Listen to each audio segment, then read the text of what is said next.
ভারতের ত্রিপুরা সংলগ্ন ব্রাহ্মণবাড়িয়া জেলার বন্যা পরিস্থিতি মারাত্মক রূপ নিয়েছে।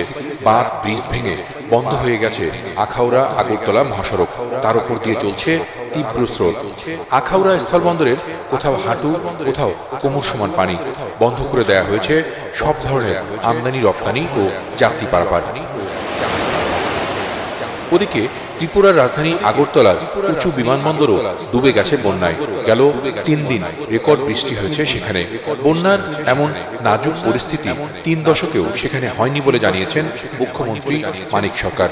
ত্রাণ ও উদ্ধার তৎপরতায় কেন্দ্রীয় সরকারের জরুরি সহায়তা চেয়েছেন তিনি। তো এরকম বৃষ্টিটা কখনো ত্রিপুরাতে আমার জানা মতে হয়নি। আমরা চারদিকে কাজ করছে সব জায়গায়। আমি আজকে সকালে আমি আমাদের 31 বছর পর ত্রিপুরার ডম্বুর জলাধারের গেট খুলে দেয় সীমান্তবর্তী সিলেট, মৌলভীবাজার, ব্রাহ্মণবাড়িয়া, ফেনী, নোয়াখালী, কুমিল্লা, খাগড়াছড়ি ও চট্টগ্রামে হঠাৎ এই বন্যা পরিস্থিতি তৈরি হয়েছে বলে মনে করছেন বিশেষজ্ঞরা। কেরামতুল্লাহ বিপ্লব, ATN বাংলা।